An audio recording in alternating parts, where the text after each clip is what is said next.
Good afternoon. How's everybody? Friends, are you having a good time so far? Are you getting tired? Ooh, we're gonna make it. This active aging week is a marathon, not a sprint. So hydrate and get good rest so we can get through. If you brought your cell phones with you, if you would take just a moment to turn those off, we sure would appreciate that. Let me think. This morning we said ni hao. This afternoon we're saying konnichiwa. We're talking about traditional Japanese clothing. We are so pleased today to have Catherine Cat, who is one of the co-founders of Columbus Kimono, and her colleague Kim with us today. We are just so pleased. We are going to have 4 resident models that they're going to call up one at a time to dress. And so we would especially like to thank Bob Arcus, Joan Wilson, Carolyn Crawford, and Sue Dunlap-Potts. Thanks so very much. We are so very appreciative. Okay, we can't believe it in the front row. All right, dear friends, please join me in turning it over to these wonderful folks from Columbus Kimono. Hello. I'm Kim again. Kim is actually a member of our local kimono club here in Ohio. We have a kimono club. There's enough people in this state that just like to get together and wear and enjoy kimono together. Crazy. But Columbus Kimono is kind of like my excuse for getting to take my collection of kimono out into the world and showing it to people. I don't sell kimono. I don't really make any money off of this. Pretty much everything I make on the side might pay for 1 or 2 things, and then I've got a whole other box of kimono coming every other week from Japan anyway. I'm probably a little bit addicted, but it could be worse. Right? Poor Kim has gotten dragged into this, potentially against her own will.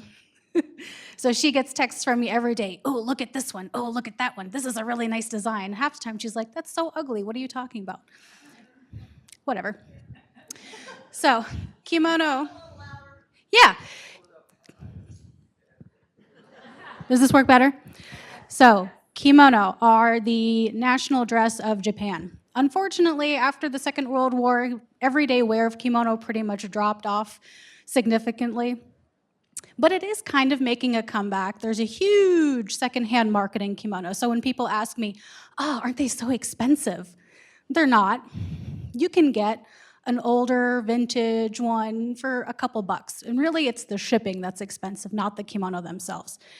You could get, a brand new, custom-tailored, hand-dyed one for $5,000.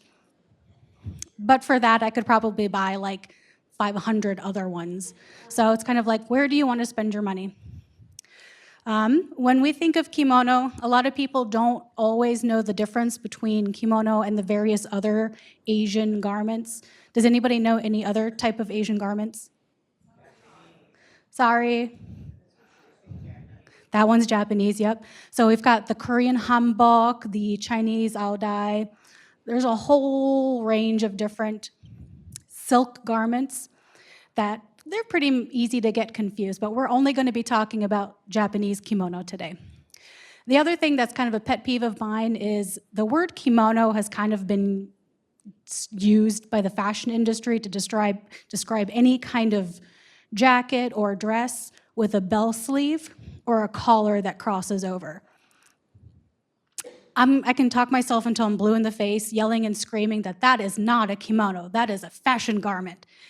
And I've given up on that. I understand the fashion industry is going to use this term forever and always to describe crossbody, bell sleeve, but don't get confused. Even if it says, oh, kimono, if you're buying it from Walmart or Ann Taylor or any of those places, it's not an authentic Japanese kimono.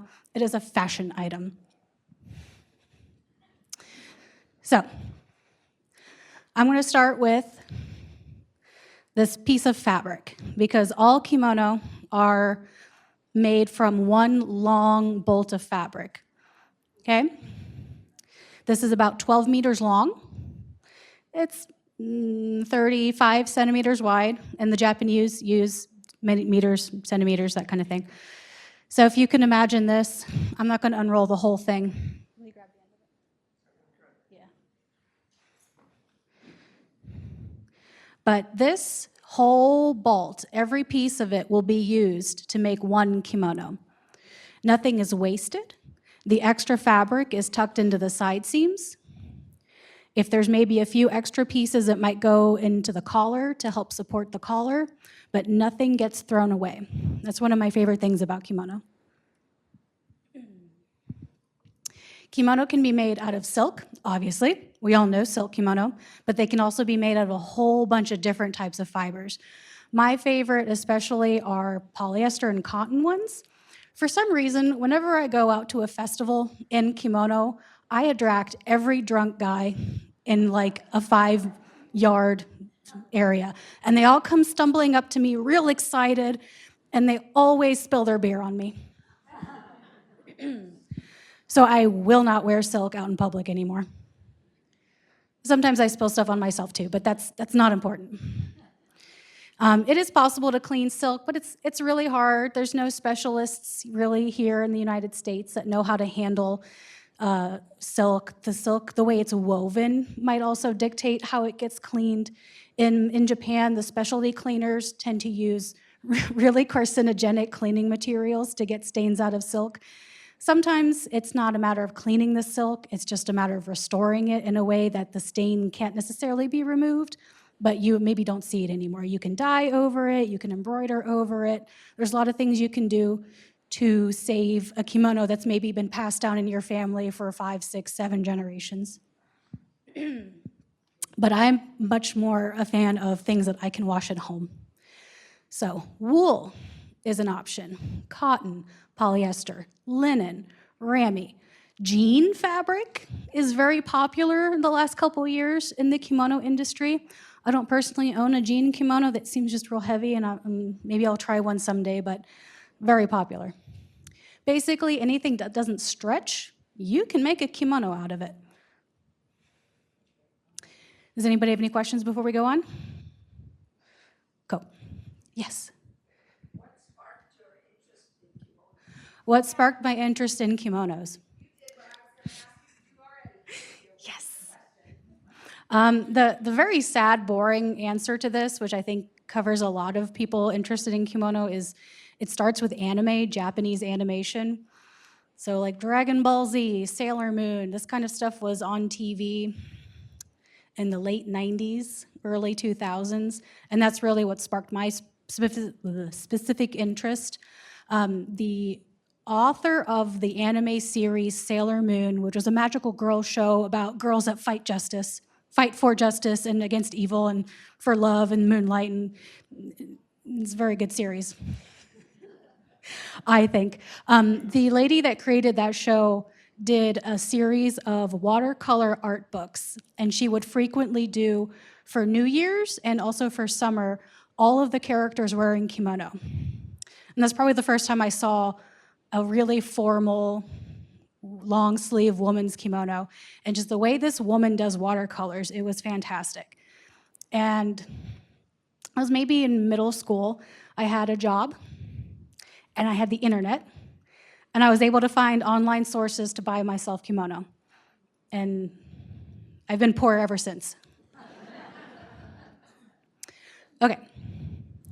So kimono were the everyday wear for the Japanese. There are different versions for different jobs. So like if you were a farmer, you weren't going to wear this same type of kimono as maybe somebody who sold hair ornaments. Kimono just means clothing, thing that you wear. So there's a whole bunch of different things underneath that category that describe what kind of kimono, the formality, what you're doing in it. So just think of when I say kimono, in your brain, think clothing. Okay, so we're going to start with one of the most informal types of kimono you can wear. This kimono is made out of cotton. It is called specifically a yukata. So usually yukata are worn in the summertime, during festivals. A lot of Japanese who maybe have never worn a kimono in their lives might wear a yukata for their local summer festival. They're very popular. I'm a fan because they can be any color under the rainbow that you can think of. You can find a yukata. They're a single layer cotton garment. You don't need too many accessories. They're pretty flexible as far as how you wear them. And they can be pretty expensive, but for the most part, you can find them pretty easily, especially if you have the internet. So, could I have you come up?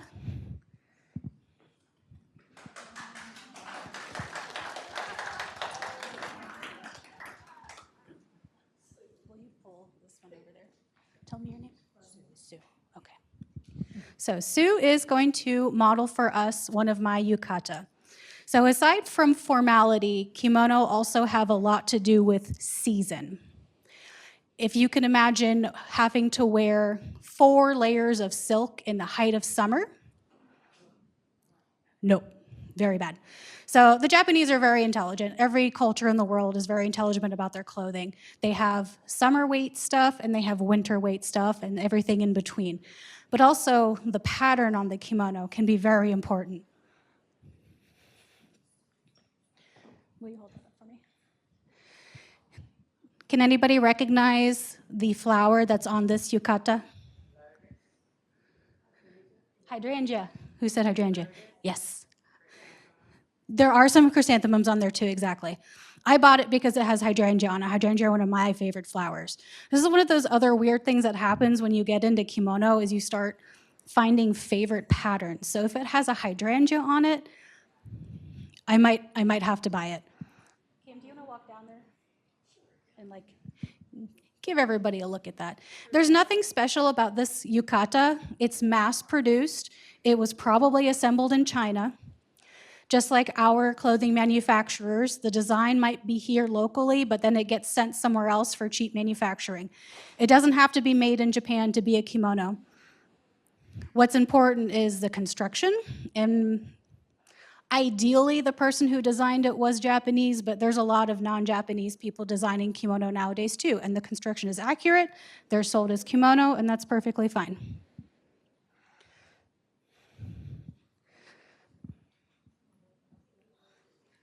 We'll wait for that yukata to make a trip around the room. Thank you.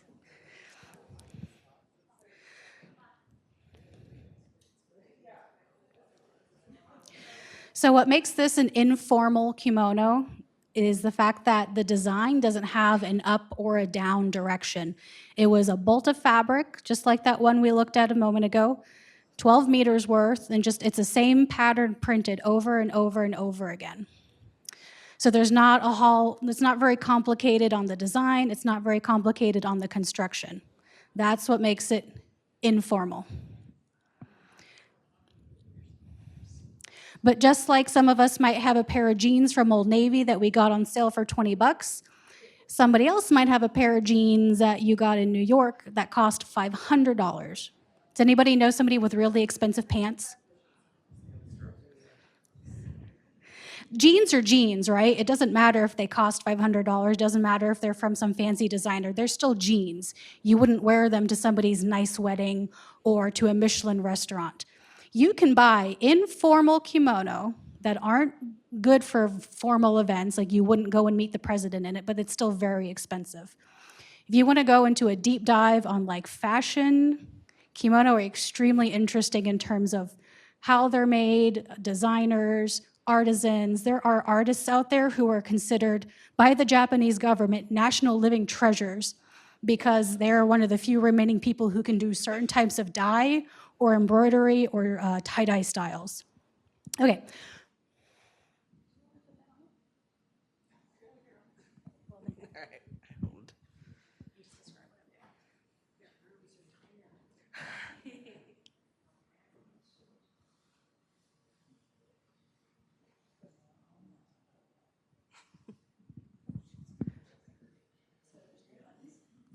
I am Kim. I don't know, you probably heard them introduce me, but I am very new at this. Kat has been doing this a lot longer than me, so I'm going to let her actually do it and do my best to describe what is happening.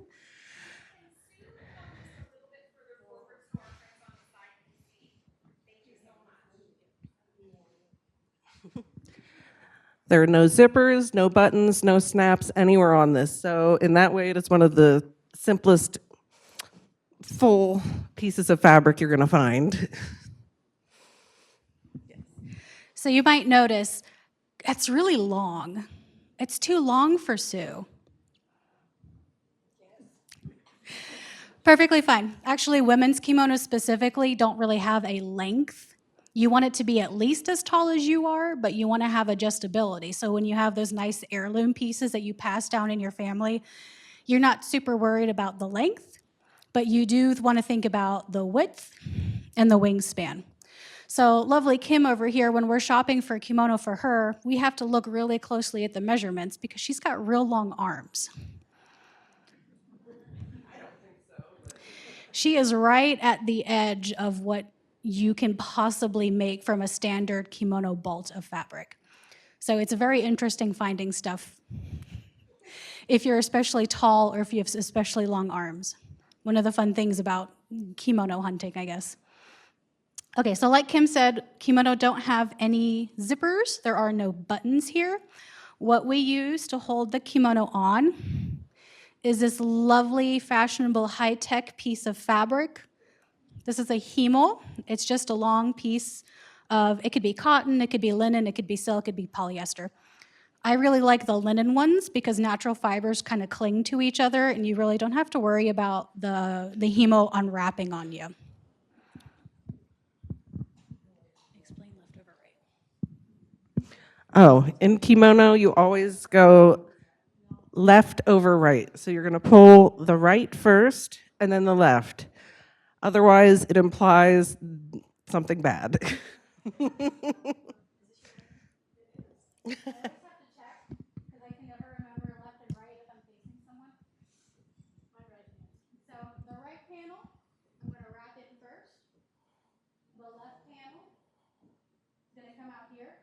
And I'm looking for a kimono that crosses quite a bit here in the front. I want the right panel to reach the left hip and the left panel to reach the right hip.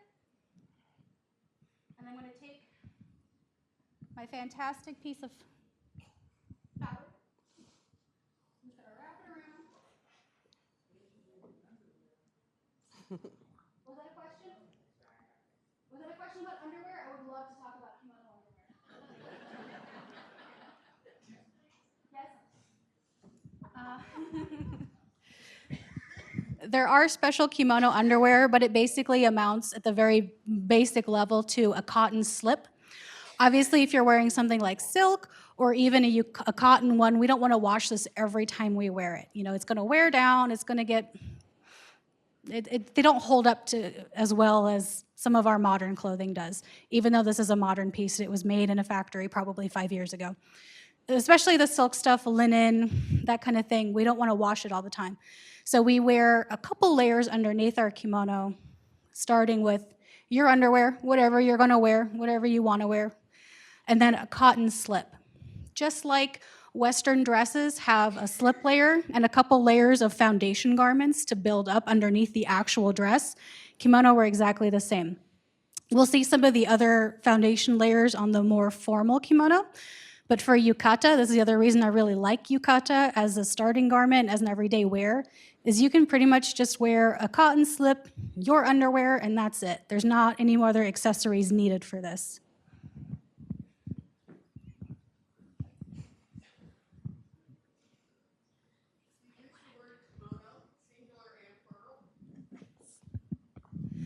That's a personal pet peeve. Thank you.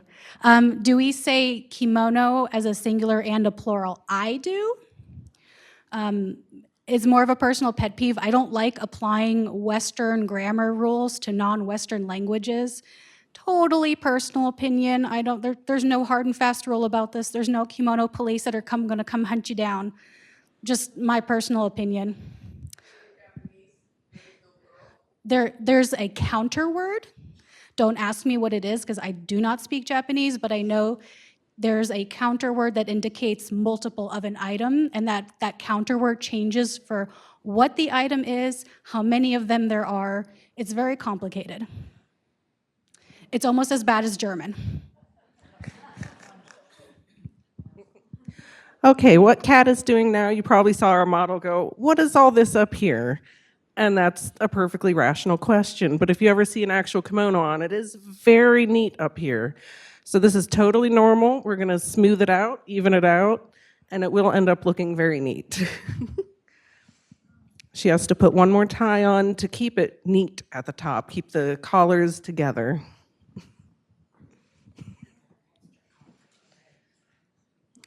And an extra collar is normal. Let's look at Kat. You usually will have something underneath it, just for the reason she said. You don't want to mess up the actual.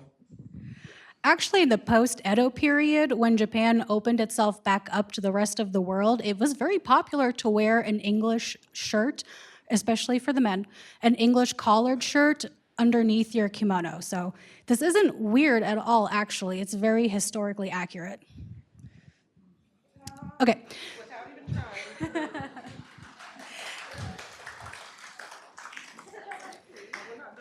Stay here, don't leave. We've still got the ways to go. Okay, so what we have here, you might see that there's a fold here at the waist. I've also got a fold here. You can kind of see a little bit of it under my obi. That is where we tuck the extra fabric on a woman's kimono. This is called the ohashori. And it's probably one of the more complicated things that you have to learn when you're learning how to dress yourself, is you want this to be nice and flat and smooth and moderately straight. It just takes practice. So that's what I've done here. I've got a fold, so I've adjusted the length of this kimono perfectly to fit Sue. I've got the hem right about where her ankles are, which is exactly where I want it. If I know I'm going to be outdoors or it's raining or I'm going to be driving or walking a lot, I might wear my hem slightly higher. I could wear a pair of boots. That's perfectly fine. I don't want my hems to get dirty. But if I'm going somewhere formal and I'm going to be wearing Japanese traditional shoes, zori, I might wear my hems a little bit lower. Just things to think about when you wear kimono as an everyday garment.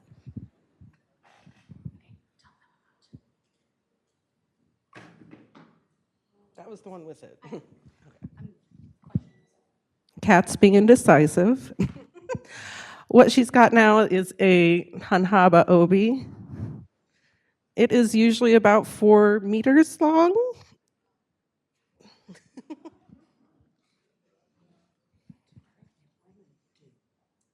What do pregnant women do? What do pregnant women do? Sue wants to know. Back in the day when your mom, your grandma, maybe your auntie, everybody made kimono at home, especially during the winter season when there was no crop to take care of. Everybody worked on some kind of home production of fabric for making the kimono, making stuff for other people, making stuff for your family. So you could very easily, as needed, take the extra fabric in the side seams and let it out, or sew it back in, depending on what was happening. So for a pregnant woman, you would let out the side seams, and Japanese women tended to be pretty small in general, and they don't tend to get very hugely pregnant. So there's plenty of room in a piece of fabric that's this wide for that belly to grow into. Some photos I've seen from those earlier times, the 1700s, 1800s, it was interesting to see how some women would put the obi over top of the belly versus some that would put it underneath the belly. And that was just fantastic to see like what they did for their own comfort. I personally don't have that experience, but I can imagine needing to carry that weight in different ways depending on how that child was, positioned, how it was pulling on your back, how it was pulling on your hips. So I think today we have a pretty similar thing in the maternity industry, like a belly band that you just, wherever you needed that extra support, whether it's to push it down to get it out of your rib cage or to bring it up to get it off your pelvis. But that is how pregnant women handled pregnancy with their kimono.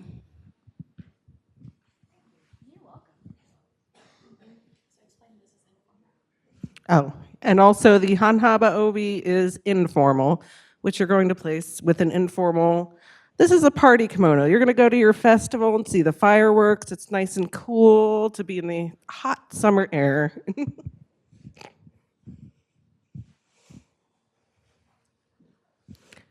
And it gets wrapped around twice. Are you ready? It does take some learning to dress yourself like this, yeah. I feel like it's not too different than learning how to do your own hair. I'm no good at like curling and that kind of thing, but I figure like anything else, if you practice it, probably get pretty good at it. Okay, so with the obi, there are different formalities, just like there are with the kimono, and you usually want to match the formalities, the seasons, and the colors between those items. So just like we have our big wardrobes today, if you were financially capable, you probably had a pretty significant kimono wardrobe back in the times where they were everyday clothing. So this obi is a hanhaba. Han means half. It is half as wide as the more formal obi are. And the bow that you can tie varies pretty dramatically. So there's a whole bunch of different ways that you can tie this. There's videos, there's books. Usually you would learn it from your own family members, but today, when they're not worn as regularly, you can go to kimono classes. And this is one of the first types of obi ties that you would learn. We're going to do a butterfly knot called a chocho musubi. Musubi is the Japanese for bow or knot or band. If you ever go to a sushi restaurant, you might see spam musubi, which is called that because of the piece of seaweed that goes around the sushi piece, just like this obi goes around us.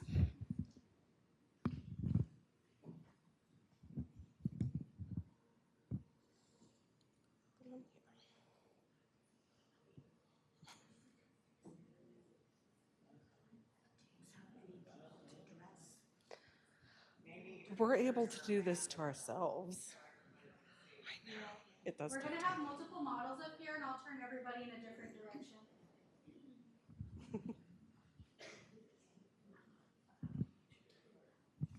Our lovely model asked, how many people does it take to do this? Kat and I have now trained ourselves. I can do this by myself. She can do this by herself much more quickly than I can, and much better. Just like anything else, it takes practice. So I've just got a real basic butterfly knot here. Real simple. This is the one that when I'm teaching how to wear a kimono, I always start with this one. This is the simplest one that I think everybody should be able to know just off the top of their head without having to think too hard. If I spin my obi around, this is exactly the same type of obi as this one. This is a hanhaba. I have done a different knot. This is called a clamshell knot or kai no kuchi. I like this one because I knew I was going to be driving today. It's nice and flat. I can lean back on it. You might see this one later on today. So when you see it, throw your hand up and say, "There's the clamshell," just to see if you're paying attention. Do you want to stay in this or do you want to take it off?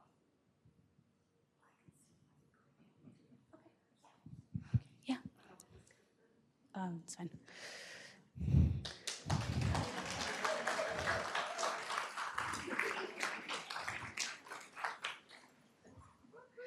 Okay, so our next step in formality is we're going to do what's called a komon kimono. Komon means small pattern, and just like this yukata, it's one simple repeating pattern all over the whole piece of fabric with no specific up or down direction. So I'm also wearing a komon today. I'll take a second to talk about myself. This is an everyday informal kimono, but it is polyester, which is a little bit hard to wear in the summertime. But can everybody see what the pattern is on it? Bats. I've got bats on my kimono. Symbolically, in Japan, bats are considered a summertime motif. But here in America, we think of bats and we go, Halloween, exactly. So while this is a summertime kimono and we're like, oh, Halloween, October, it's fall, you shouldn't be wearing summer stuff in the fall, it's going to be 80 next week. So I'm breaking the kimono rules by wearing my summer garments quite late into the fall season, but also because it's Halloween, so I thought that was very cute. Obviously, the orange obi because pumpkins, I guess. Okay, so the next one we're gonna do is a wool kimono, a komon. Can I have one of my next models come up?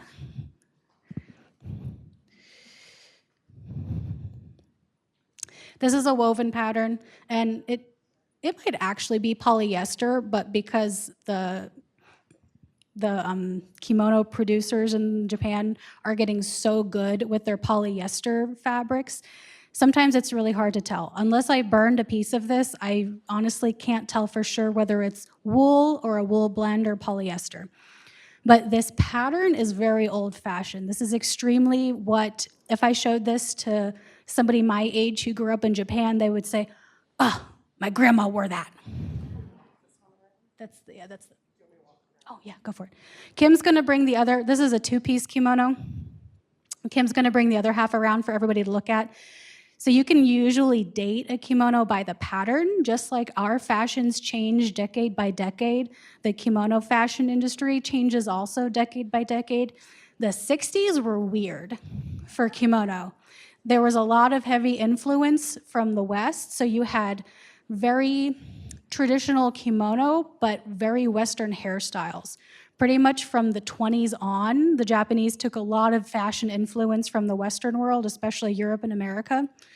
So it's pretty normal to see photos from that era with ladies in kimono, but like a Gibson girl's bob. All right, so I'm gonna get started.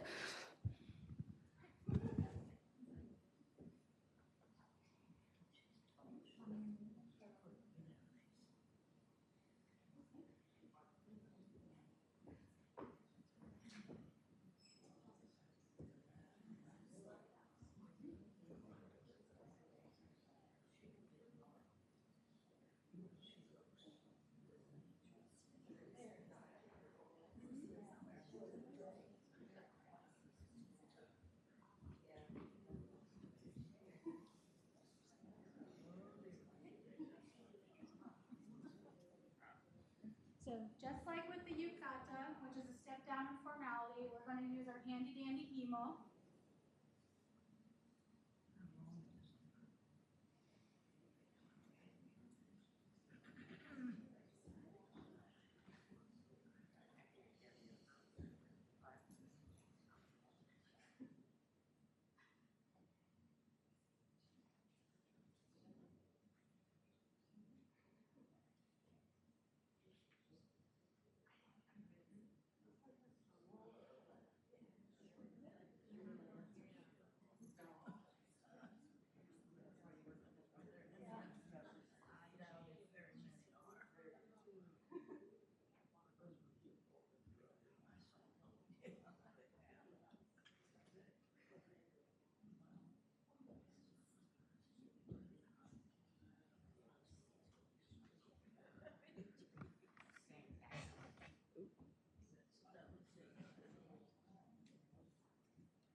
All right, so now we're gonna start getting into some of the kimono accessories, the bits and bobs and underpinnings that you'll often see being used in more formal kimono.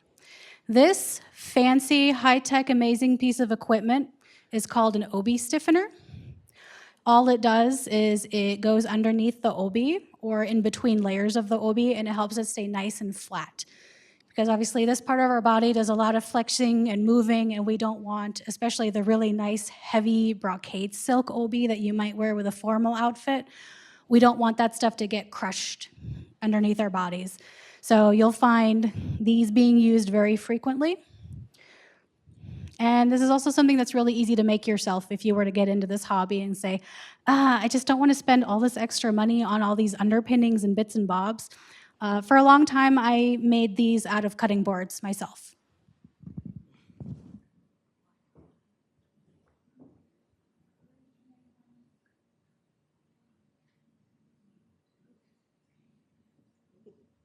had this adjusted for myself. It's very big.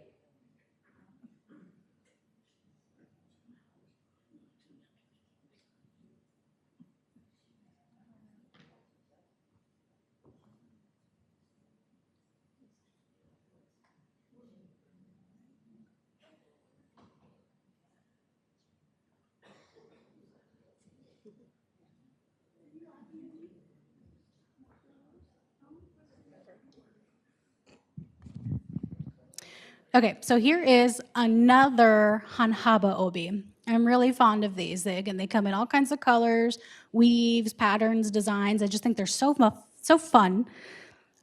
This one, if you get a chance to see this outfit up close, this has a woven pattern in it called Hakata, which is one of my personal favorites. So I always bring a Hakata obi with me. These were originally woven in a region of Japan called Hakata. And before that, like most other Western clothes, or European, most other Asian clothing were influenced by China. You'll see a lot of influence in kimono from China and even from India. So if you get a chance, take a closer look at this.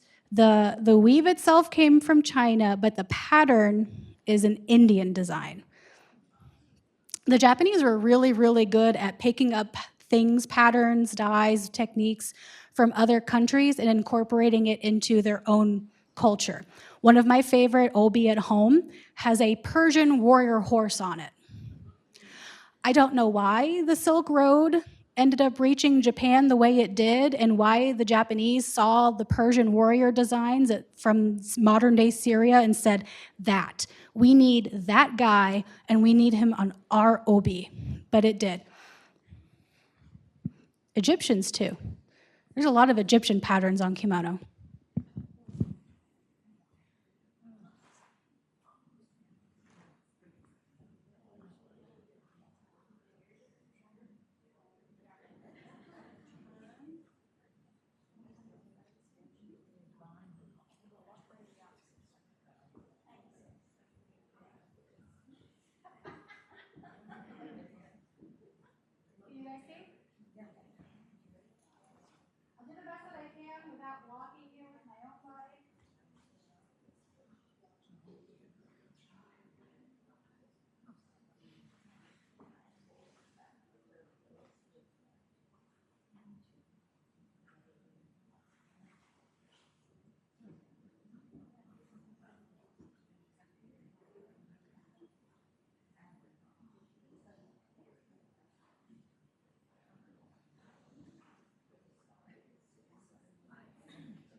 At the bare minimum, you should be able to breathe, yeah.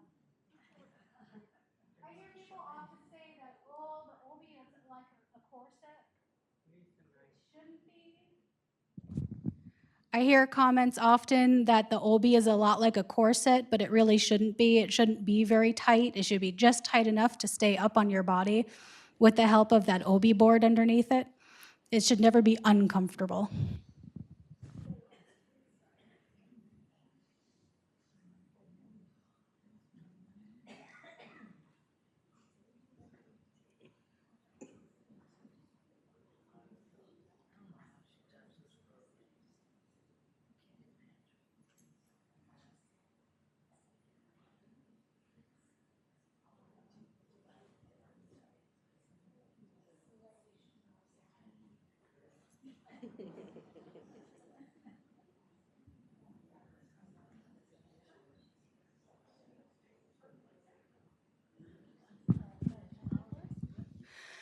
Okay, so colors. What do you guys think about this color coordination? Good? Decent? Any suggestions on what would look better on this navy colored kimono? Red? Yes, I absolutely agree. Red and navy look amazing together. Red and navy look amazing together. Yes. So yeah. You tie it in the front and then you scooch it around. Yeah. So when I put my obi on this morning, I stood in my mirror and I did it here. And when I was done, well, no, I got in my car first. And when I got here, I looped it around. There are some musubi that can be tied in the back if you have a certain degree of shoulder flexibility. It's hard. I mean, for sure, I'm not going to lie to you. I'm not going to say anybody can do it. It's pretty physically intense. But either you have a family member that will help you, or the next kimono that we look at, there are some tips and tricks and cheats to do this yourself more easily if you can't do it in the front or in the back yourself. But the reason I'm laughing about the red obi with the navy kimono is because we have a folk dance group, a Japanese folk dance group here in Columbus, and our outfit is a navy kimono with a red obi. I picked that out for us. That was my choice. Okay.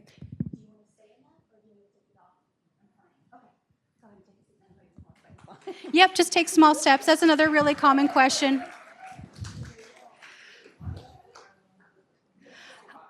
What? Oh yeah, put the jacket.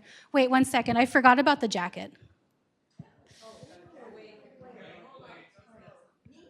Go ahead and put it on her. Yeah, go ahead and put it on her. It's just a jacket, you can do it.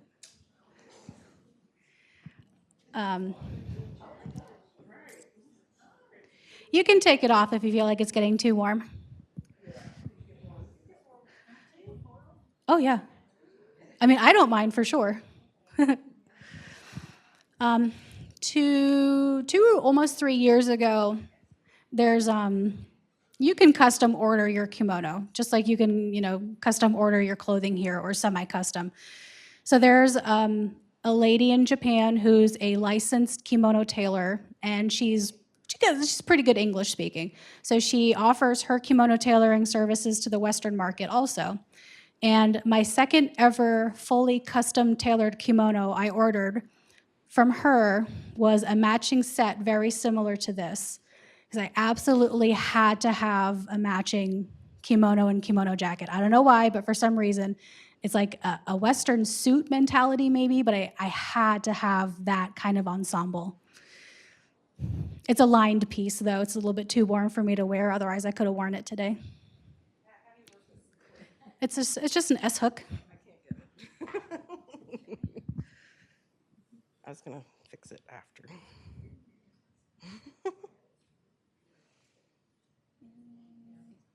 He's surprisingly comfortable. Yeah. It's like a mild. Uh-huh.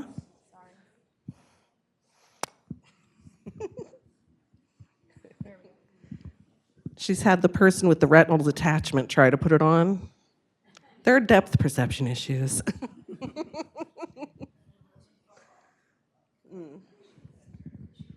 So this kimono jacket, they're called haori. I like to recommend haori as like a kind of like an everyday thing you can throw on over a pair of slacks. And they're meant to be worn just like this. They're not supposed to cross or cover in the front. They're just supposed to be slightly open so you can see the beautiful kimono and obi underneath it. All right. Are you ready? Yes. You wouldn't believe how infrequently. The reason why I'm up here is that Jill did a lot of favors for me, and I didn't have guts enough to say no when she asked me. And I want you to know right now I'm thinking about doll houses in the wood shop, and I hope the men are all asleep. I don't know why it's so hard to get men folk to come up and model. But I guess you have to like blackmail them into doing it. I think a man in kimono is very attractive, but we're probably biased.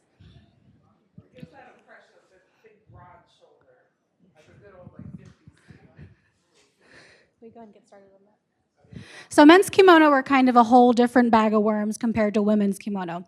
They don't really have patterns on them.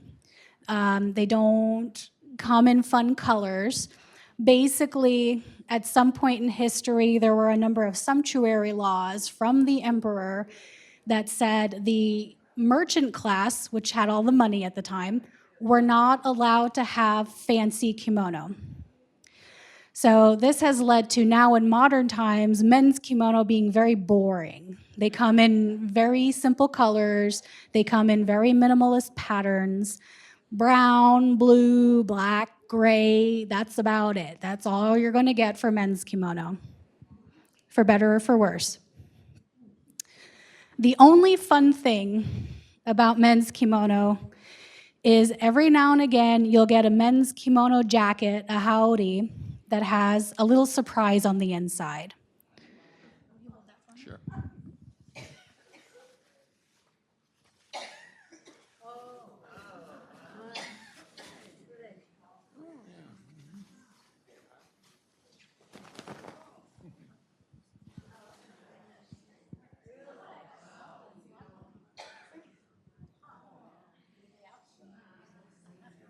So this can be pretty much any kind of design.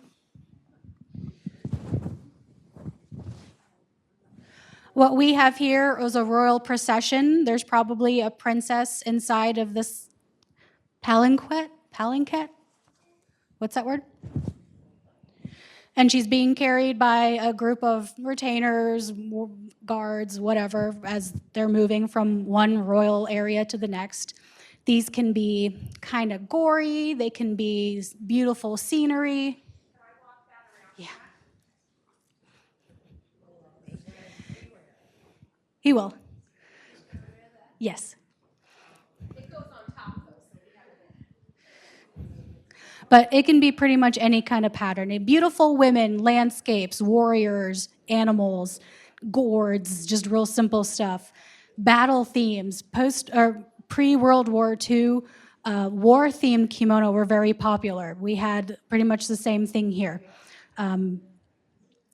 So if you're interested in menswear, the outside will be very boring, but you have a very good chance, not all of them, but you have a very good chance of finding a men's jacket with a very interesting pattern. Probably my one in my own collection, that's my favorite, has sparrows on it.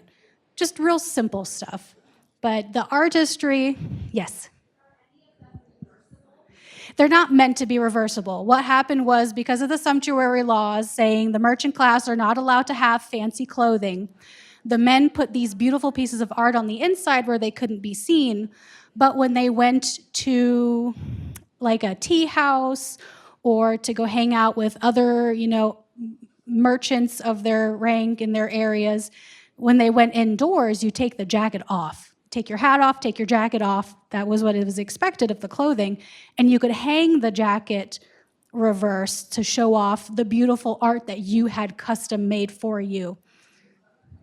Maybe from a very famous local artist or, some famous guy in a different town to be like, I spent so much money on this jacket and this is the only place I get to show it off. So they weren't worn inside out, but they were displayed inside out in very specific circumstances. This is a very typical Japanese thing where what's beautiful about it isn't what you see immediately on the outside, but when you get close in detail, or if you know the owner personally, you might be able to see some really amazing detail and levels of art. We're gonna put it on it now.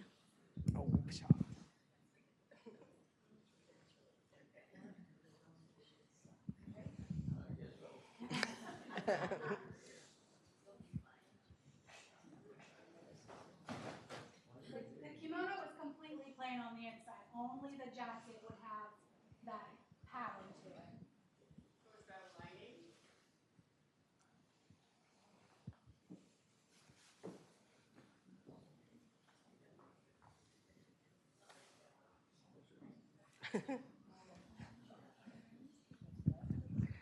It's slightly an adventure getting the sleeves on because there's more than one hole for your arm to come out.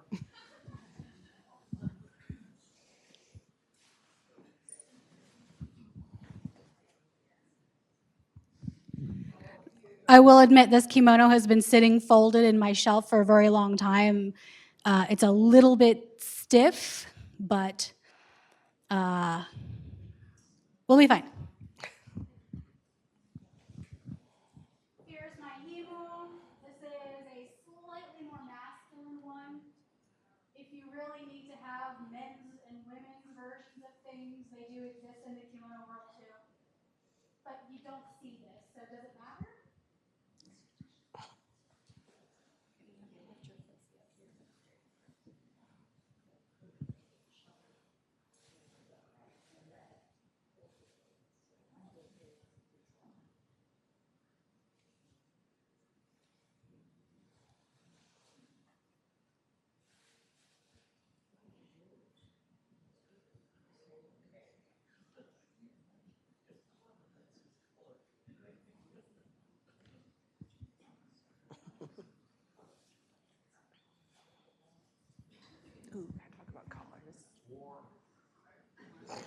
Yeah.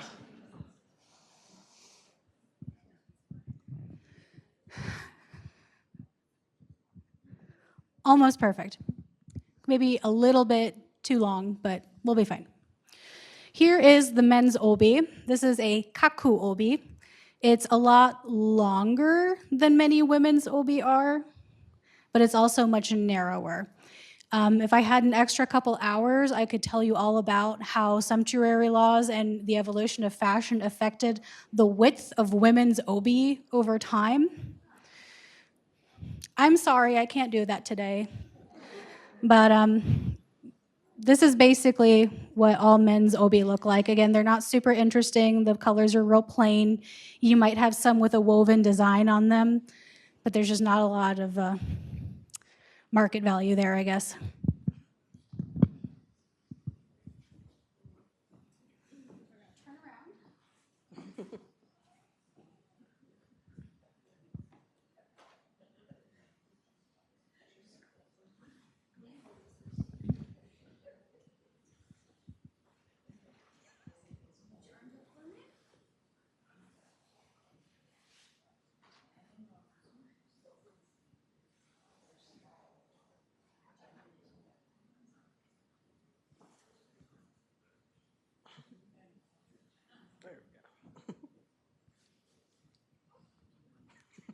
I like that. Back support. Yeah. Built-in back support.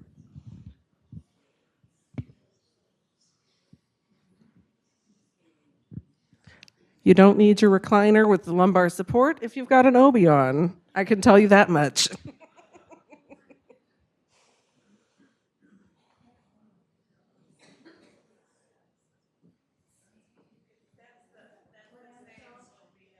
That's the clamshell. Correct. Yes. So let's go and look at it from the front again. Men's obi are worn much, much lower than women's. So actually, this is one of those situations where being a little bit overweight, having a little bit of a beer belly is really good. It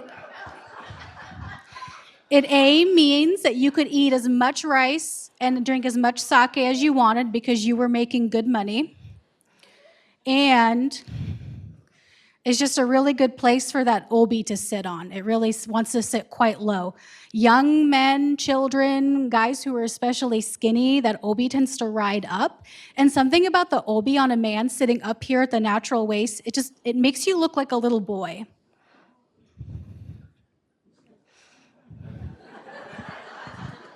So we have the epitome of a model right here, is what we're saying. I've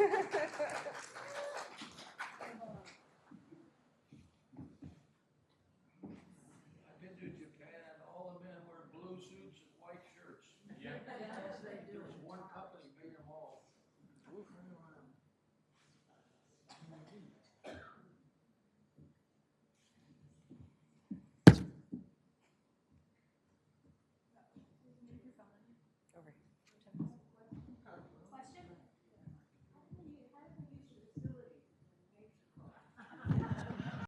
The question is, how do you go to the bathroom in kimono?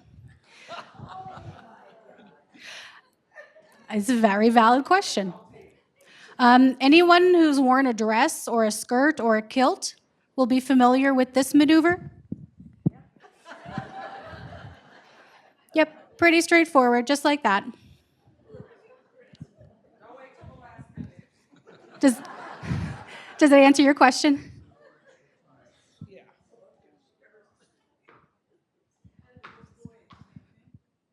For boys? Yeah, exactly the same.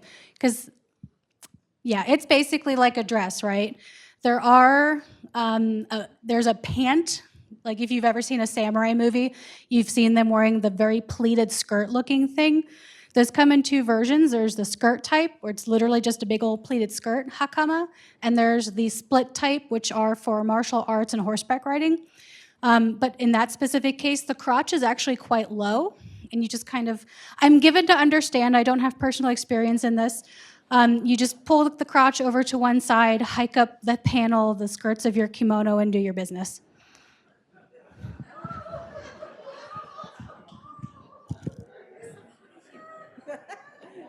What do you need, girl?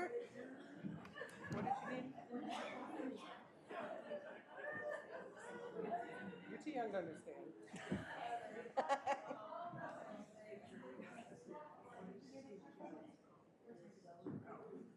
Another question. Keep going.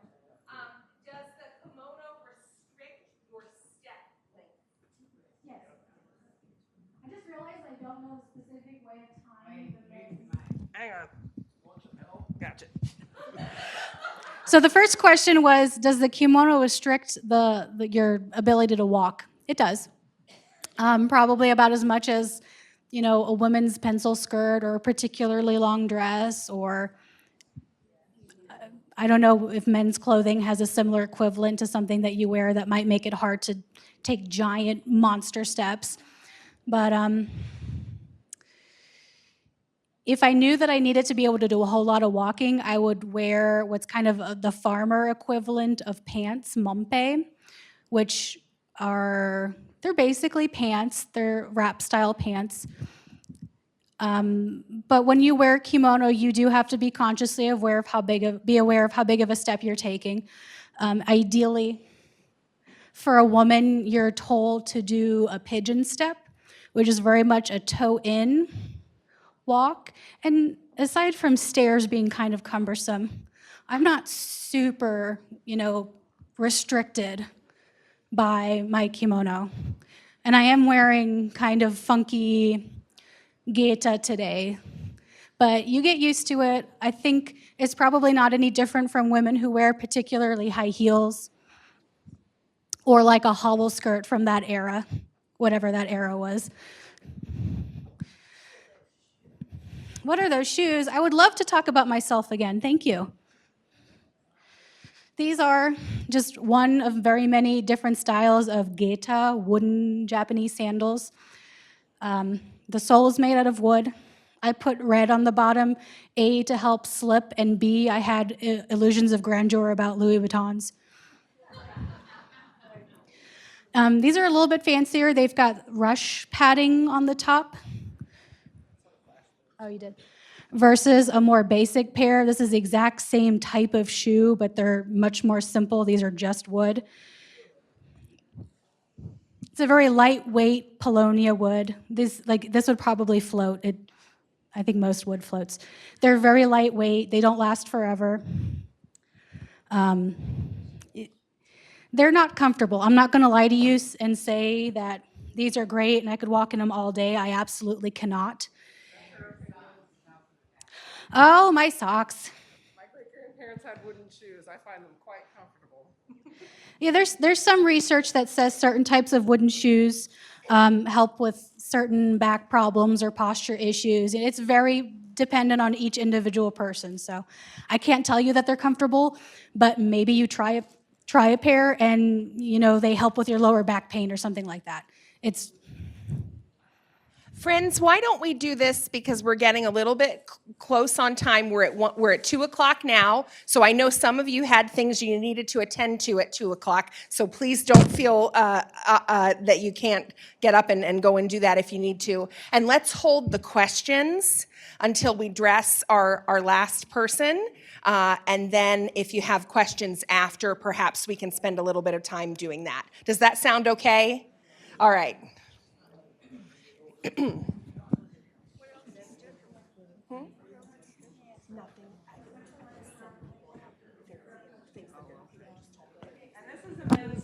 Yes. Will you hold the two up and compare? So I was asked about the socks. Yes, there are special split-toe socks for Japanese shoes. They're called tabi. These can be cotton, linen, polyester, wool, the whole gamut. If you have socks made out of different fibers, you know exactly what you're in for. I don't always wear these, but they complete the outfit. I'm not a huge fan of split-toe socks. I don't really like the feeling, but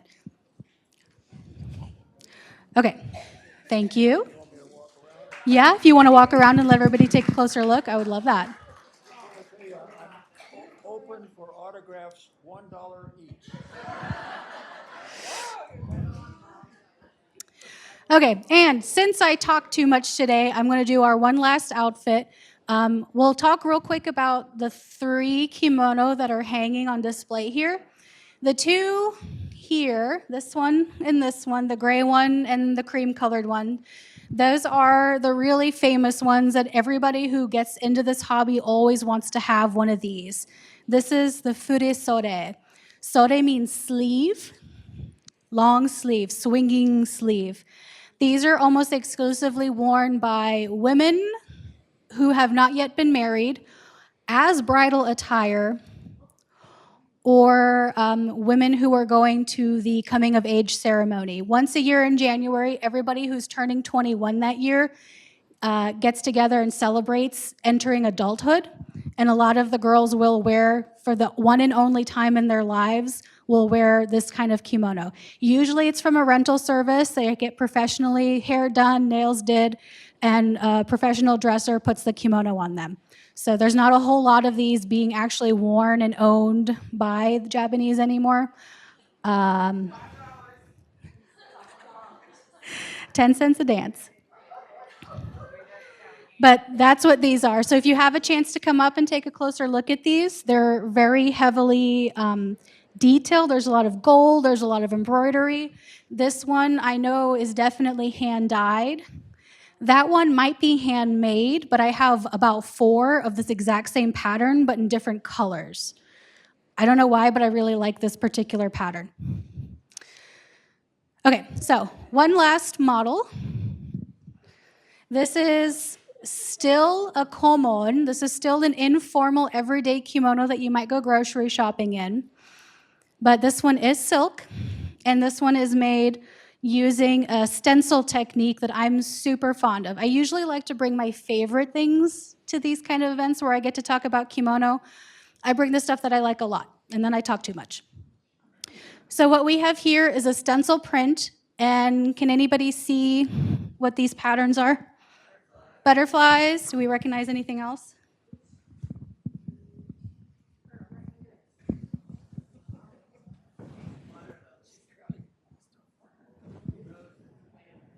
We've got some peonies. We've got some wisteria. Sometimes I can't remember the English word for something. I can only remember the Japanese.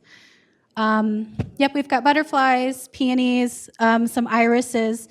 Those are just kind of like generically all springtime motifs. So before it gets warm, this is the time of year that this kimono would be worn out and about. So if we had something that only had pine trees on it and it was lined, wintertime. If we had something that had, what's some cherry blossoms? That's an easy one, right? What time of year is cherry blossoms? Spring, very specifically in April. One of my favorite flowers is a plum blossom, which pretty much is the first flower that blooms in February. What else do we have? Oh, cranes. Did I hear cranes? Cranes are a funny one. Technically, they represent winter, which is, I think, when they migrate, but they're also a celebratory motif because cranes mate for life. You'll see tons of crane motifs on wedding attire. So there's a lot of symbolism going on. Okay, we're gonna do something slightly different. I'm gonna try to be quick so I don't take up too much more of your guys' time. This is the top half of a 2-piece under kimono. It's a hara juban. No, I'm sorry, I lied to you. Han juban. Han means half, just like with the obi. There is a skirt part to this, but I figured I would, knowing myself the way I do, I probably wouldn't have enough time. I really wanted to show you this to you guys. In the collar, there's another piece of plastic, kind of like what I showed you with the obi, to keep the obi nice and straight. There's a piece of plastic here to keep the collars nice and straight. You might notice on my collar, it's leaning back off of the back of my neck quite a bit. That is because I have that piece of plastic in there. If you look at prints from like the Edo period, if you look real close at the ladies' collars, they're in really unnatural shapes because of stiffeners. Yep. So this is what that looks like. It's just a piece of plastic. You thread it through the collar. Right. And this collar actually gets replaced. Right now it's just a piece of white fabric. This can be pretty much any collar. Mine is white, but if you were to get really close, you notice it's like a very lightweight fabric because it's for summertime. This is a solid weave. It's for any other time of the year. I'm real basic. I almost always wear white socks and a white collar, but they can be any color. They can be embroidered, they can be tie-dyed. These can be very expensive parts of the outfit, especially for wedding attire.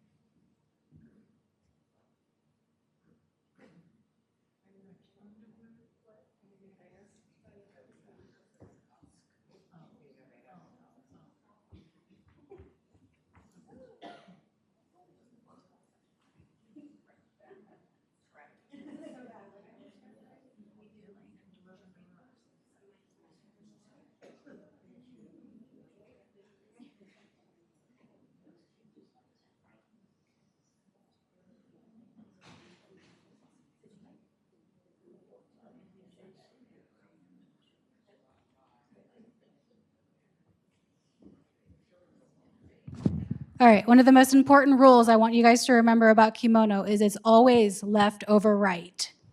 If you remember nothing else about today, is it left over right? Left, always on the outside.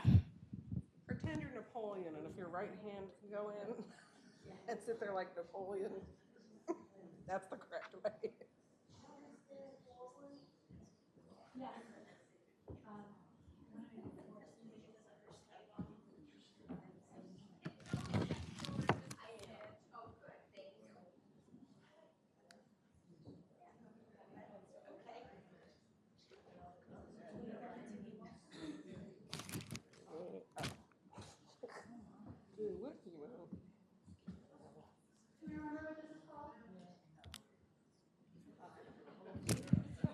Does anybody remember my fancy schmancy piece of equipment? Himo. If you HIMO. If you ever get into this hobby, you're going to have these everywhere.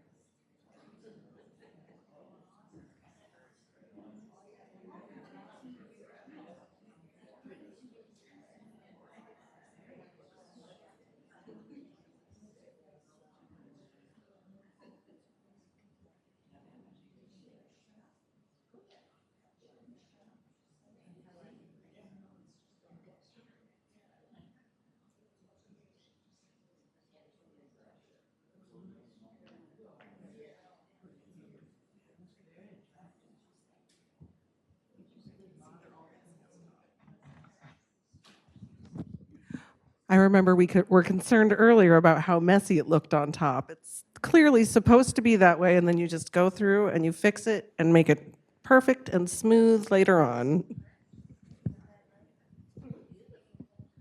It is like making a bed. You know, you throw that sheet on it, it doesn't look great at first. You have to snoogle it around and do a little dance, and eventually it looks nice.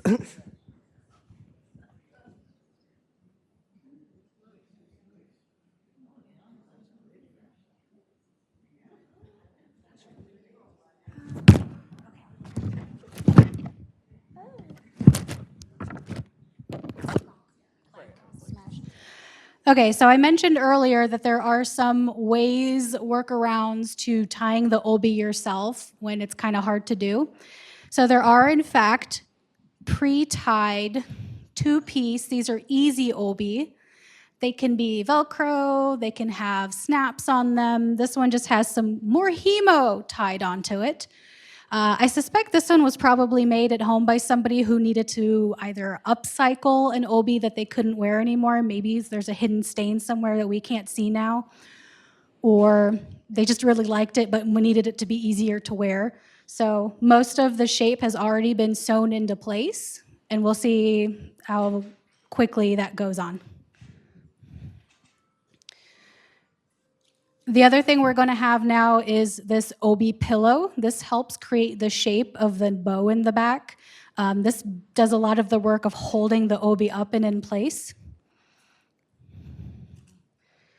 We've got another obi stiffener. And we've got two obi accessories that really don't do a whole lot. This obiage only covers the pillow, and the pillow holds up the obi. And this rope here, this obi-jime, is really the star of the show. This is 99.9% of the time what holds the whole obi together, especially if it's not one of these pre-tied ones.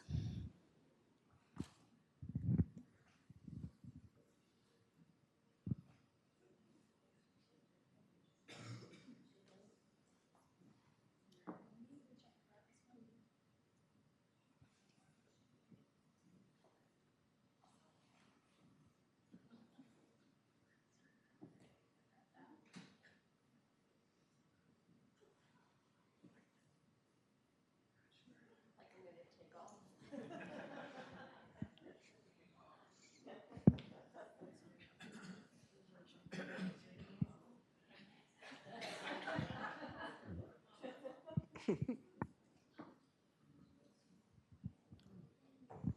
everybody in the front row, can you tell what this design is on the obi? A radish. Does that seem random? Especially for harvest season, you'll see. Especially for harvest season or like fish during the time of the year where those fish are fished for or eaten. Food are a very common motif on kimono. So, what time of year are radishes harvested?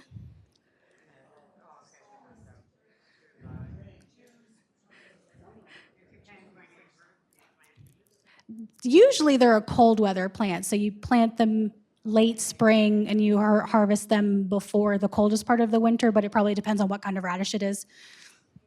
So I'm kind of crossing seasonalities here a little bit, but I thought the radish design was so funny and cute, I really wanted to show it to you guys.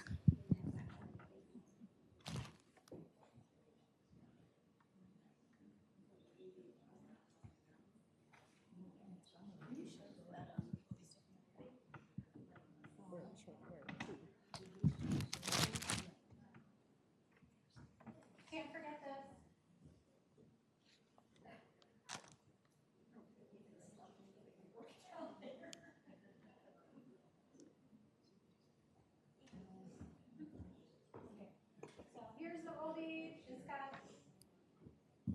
Here's the obi. It's got the pillow inside of it. The pillow gets tied onto her. That holds the obi up.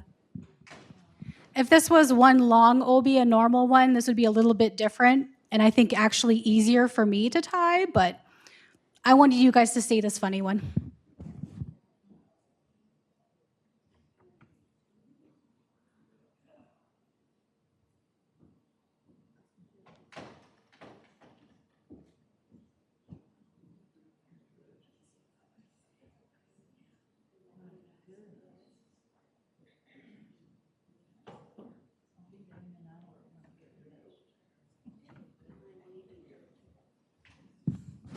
I promise, this seems like it's taking a really long time, but I do have to stop and tell you all these interesting things.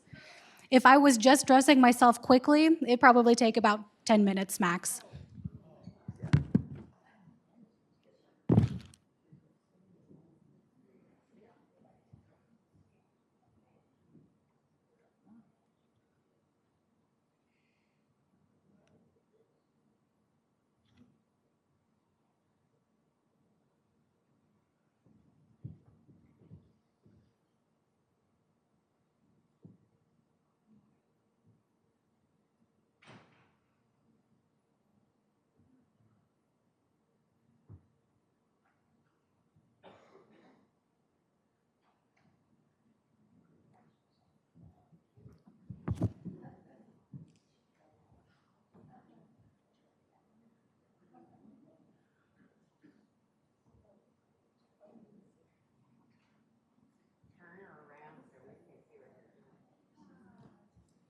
I was asked to turn around so y'all can see what I'm doing. Honestly,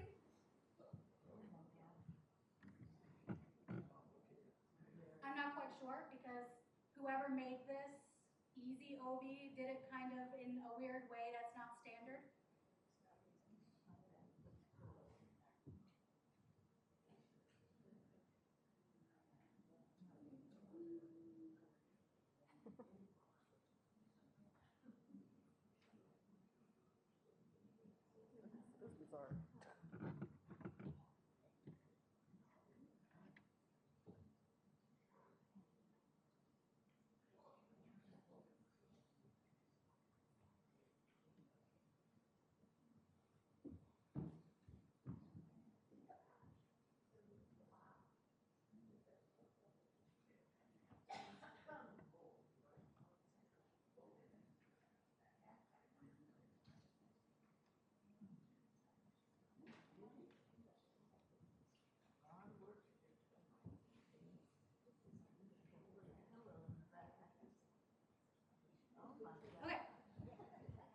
You buried it.